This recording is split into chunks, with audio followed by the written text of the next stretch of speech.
This Pitch Breakfast video is brought to you by Spangler and Agins, attorneys for Charlotte's startup community. What's going on, guys? My name is Devin McKenney, CEO and founder of AthloTech, and I am a huge part of the problem with youth sports. I'm a hell of a soccer coach, and all of you would want your kids to work with me, but you can't afford me. I'm extremely expensive. Just ask any of my parents. I've been taking money from them for years, but their kids are some of the best players in the area because of my training. And I have hundreds of soccer moms that want their kids to work with me. But the problem is, I'm only one person. There's only so much time in the day. And I've worked with enough kids to know that training 1 day a week is not enough. You have to train every single day. And kids will do that. They're dedicated, they want to improve. But it's not like they can just go in the backyard and wave a magic wand and poof, appears their private coach. It doesn't work that way. And on top of that, there's no measurable data. There's nothing to show how the player is improving over time or how they did in a specific drill. And the reality is, players will work for hours on their own and have no clue whether they're doing the drill right or wrong. And more of me isn't the answer. Even with all my private training experience and professional soccer experience, at the end of the day, the feedback that I provide, it's my opinion, it's subjective. And that's across the board. There are hundreds of thousands of coaches throughout the world, and each one is going to have a different opinion on how a player should look. Some want more technical, some want more tactical.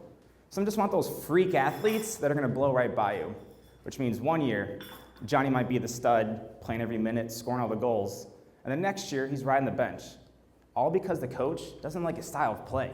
How frustrating is that? The entire athletic system is flawed. Parents are spending upwards of $10,000 a year, and sometimes more, on club fees, on private training, on summer camps, and are getting nominal results. Players want to improve, but they don't have the tools to do so. They need immediate objective data.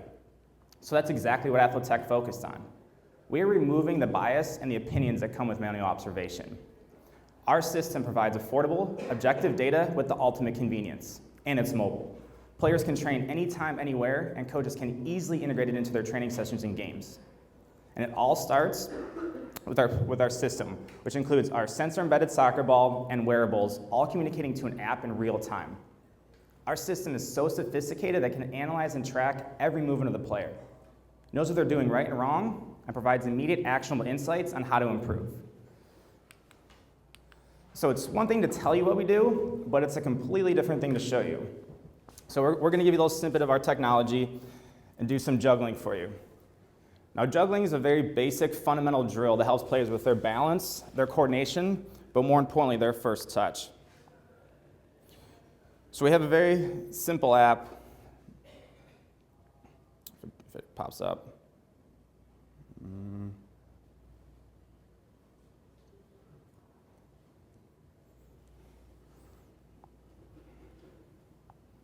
There we go.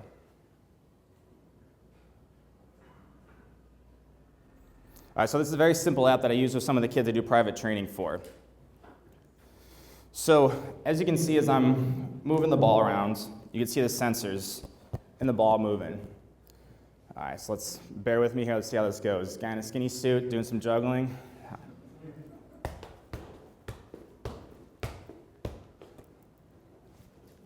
So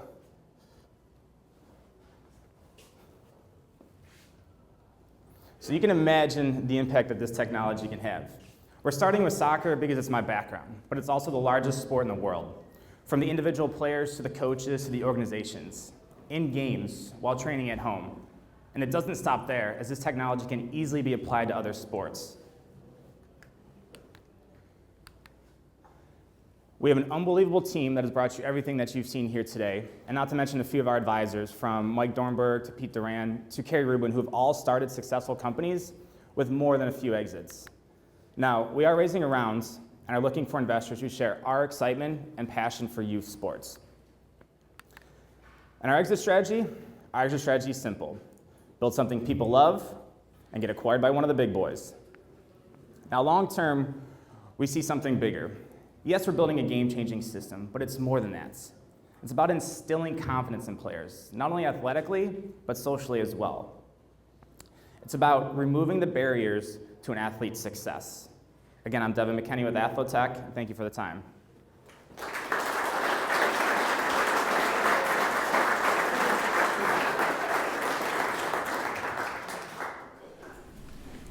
Hey, Devin, I'm Yes, sir. Garth. Good presentation. I liked your timing.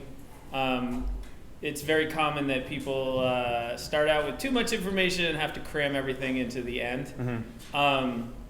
So you did, your timing and your good enthusiasm. It was a nice presentation to listen to from that aspect. One of the things,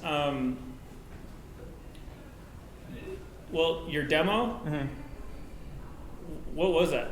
Like you juggled and you showed literally like it looked like a kind of a sensometer or something. Yeah. Like just one slide or what does your technology do? I'm very suspect of that. Yeah, no problem. So that was kind of one of the parts that I jumped forward through because obviously with the time standards. Sure. So what our technology does is the sensors are inside of the ball and they communicate to two wearables that the players wear on their ankles. And we're able to track key training metrics. So from the spin of the ball, the height of the ball, and we provide objective, actionable insights back to the player in real time. So if they're working on striking the ball, we could see where the location of the strike is on the ball, what the spin was, where their plant foot was, and then provide that feedback to the player on how to improve. Right. Similarly, if they're working with a club, we could track their passing percentage, their movement on and off the ball, the number of touches. And again, it all goes back to a mobile app in real time for not only the players, but the coaches to see as well. And it's not just a data dump. We're not just giving the data and having the coaches and the players trying to figure it out. We're doing that for them in an understandable, nice, little simple GUI that we have. I would advise if in your 5-minute version, because you need a 2-minute version, a 5-minute version, a 25-minute version, and whatever. For the 5-minute version, I would have something visual that shows the insights. Gotcha. Literally, we're not going to take you to task for 5 minutes. With all the things that it can do. A technology guy down the road is going to do that. Okay. But I need something. Kick the ball higher. Whatever. It's something simple that you could just show. Okay. And it would be really powerful. Gotcha. I was ready to be like, "Ooh, that's cool." Okay. But that was. But you weren't. That wasn't anything. Fair enough. No, I appreciate the feedback. Thank you. The other thing is, you said you were, you were pitching to investors. Yep. So you've got to spend just a tiny bit more time on this. Is you flashed a slide up there with an amount, and it's just like, what are you gonna, it could be bullet points. Like where are you gonna spend that money? That initial money that goes in. What exactly are you gonna do? Okay. It was just really quick. Yeah. Gotcha. Which is fine. You did have it in there, but you just got to get a little bit more. What are you gonna do with my money? Yeah. And then the other thing, you were just like, what your plan is? You were like, get purchased by the big boys. I'm like, I don't know who the big boys. Who are the big boys? Nike? The soccer federation? Yep. I don't know. To answer your question, we think with the data is really going to push the possible acquisitions. So whether it's Adidas, Nike, Under Armour, with Under Armour being big in the My Fitness Pal and buying Edmondo last year as well, or 2 years ago, that's one sector of possible acquisition. The other sector is all the analysis that's coming into play with more of the camera people that are going after the professional ranks. So we think with the mesh of those two, we have a lot of possible acquirers that would be interested in purchasing this technology. Say that. Gotcha. So, yeah, exactly. So I think, to piggyback a little bit on what Garth was saying, it's a little bit of storytelling. So you did a good job in bringing in. I would have liked to have seen a little bit more storytelling from the customer side. Gotcha. So where have you, and you've been talking about this with customers, rather than just the soccer mom or the kids, like bringing that story, around the customer. So I think that'll get the investor's attention. And then, of course, I want to, as an investor, see, okay, you talked about soccer being the largest sport, but what is that market size? How are you going to go and address it? What share do you think that you can have? Who else is playing in this space?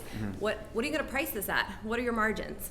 Those are the things that you have to answer, I think, quickly to get the, you don't need to go through the full, pro forma because it's likely going to be wrong, but just understanding that, yes, this is where you're going to spend your money, but this is ultimately why that investment's going to likely yield.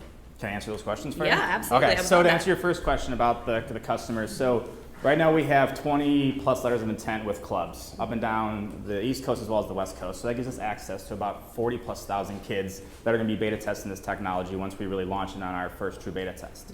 So I definitely want to put that. I want to hear that. In the okay. pitch. So more. Okay. Perfect. Thank you.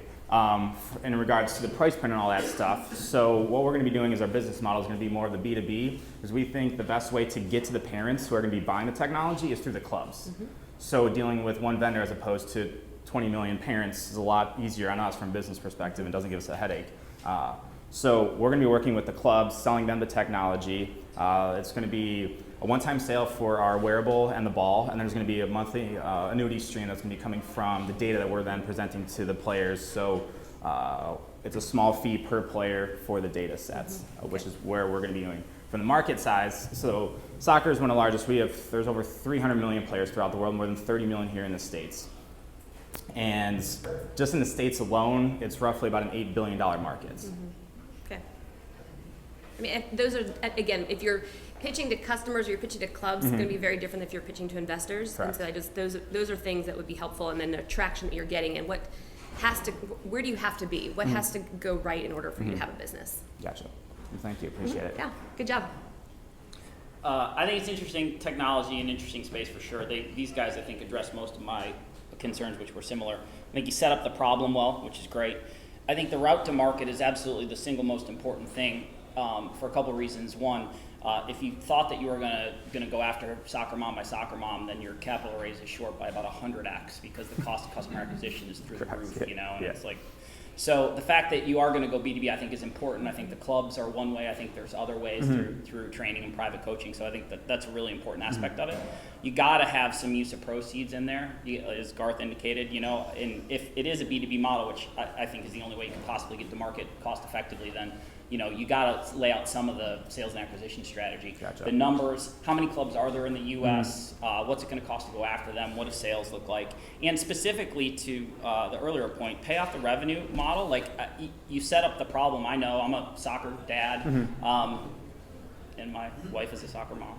And we are one of the people that spend money on clubs and that kind of thing. So that all does add up quick, so add it up. So in the U.S., there's this many moms and dads, and they're spending this amount of money. Here's how I'm going to disrupt that, and here's the actual revenue to me. Like, what's it end with? If you sell directly to the clubs, is it purely an equipment, kind of sale and stream? And what's the feedback loop like for the actual customer who takes the data and the analytics and implements it and makes sure that there's a closed loop with the end user, so that their stickiness is there a recurring part of the revenue model since you've got some tech, or is it just purely an equipment and sensor sale? Like, I want to know the characteristics of how you're going to go to market through that B2B channel, because I think that's going to make things, I think, really important.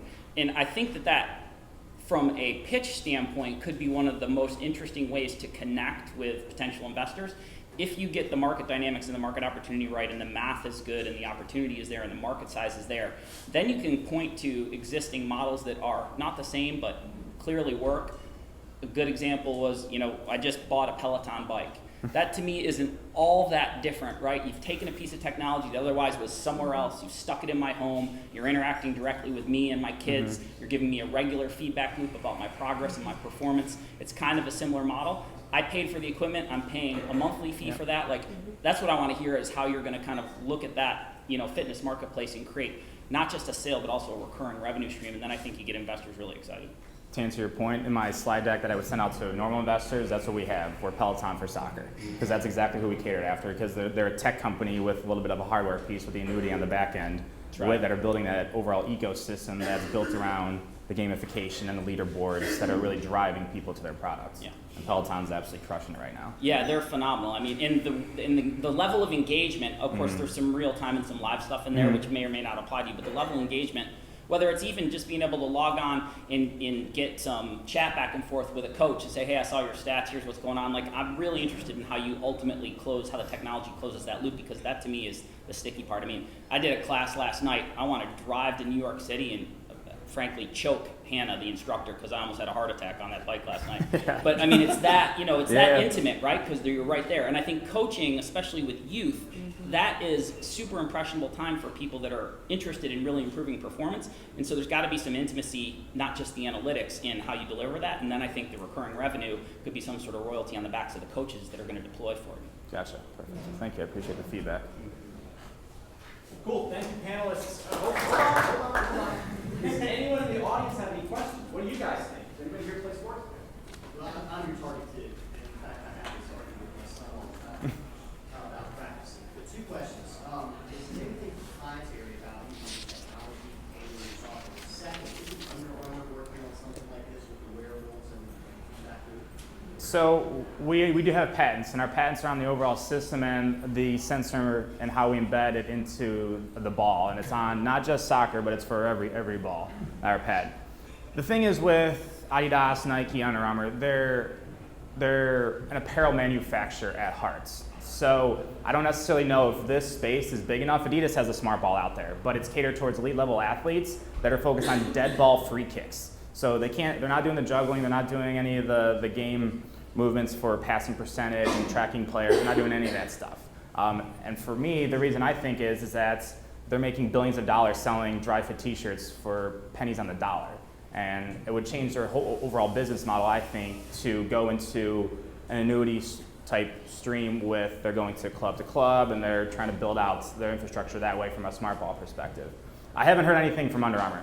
The only thing I know, and I have people that are in that space, one of my good buddies is at Under Armour. I haven't heard anything there. The only one I've heard was Adidas. Can I follow on to that? Because that's a super important question. It's a great one. I would be careful on your comparison to those guys, maybe positioned a little bit different from an investor's point of view. Mm-hmm. I don't think that you would be able to convince anybody that there's a high barrier to entry here. I mean, I understand that you may have a patent, and if so, I would be very clear on how protectable that is. Yeah. Other than that, I have to imagine that the barriers are relatively low. I think the difference is your route to market through clubs and some ability to kind of tap into the relationship between coaches and players. That Adidas is certainly one step removed from, but the idea that Under Armour or Adidas might not have 50 people in a lab somewhere. Oh, I'm sure they do. They do. They definitely have the best engineers in the world. Yeah, so I think, for sure, without a doubt. differentiate yourself not on the tech unless you really have a protectable patent. Otherwise, I would say your protection is in your route to market, and be clear about that with investors, because that can have really big implications on the capital raise as well too. If you have a patent that is worth protecting, then you're not raising enough money because you better be prepared to protect it. There are questions associated with use of proceeds that are directly related to kind of, I think, that point, which is a really good question. Yeah, absolutely. Now, check out MyFitnessPal. Yeah. It's Under Armour ball app, and it's a similar model. I mean, because to me, as the parent that would give you money to do this, or the clubs, I give CSA is those of you that know, it is the training, right? That piece to me is Correct. the kid gets that, training. Well, the MyFitnessPal's in that training, like distance and all that stuff. Is that correct? Yeah. Okay. We have time for one more audience question. Yeah. How many players can be hooked up to one ball at a time? So, good question. So, how many players can be hooked up to one ball at one time? So, if you're working, let's say, for example, with his son's team over at CSA, you could have each wearable is going to be specifically catered towards that player. So, if you have 18 players on a team or 25 players on a team, each player is going to have a specific ID that'll be associated with them. So, if they're playing a small-sided game or if they're playing 11 aside, our system will be smart enough to understand that, okay, player A touched the ball and then completed a pass to player B. After that, there was his movement on and off the ball. Here's his passing direction. Here's his gait. Here was his thresholds as the game progressively. So technology is limited. So, but we want to make sure that we get it right. So I would probably say 18 to 25 right now. All right, thanks, Devin. Thank you.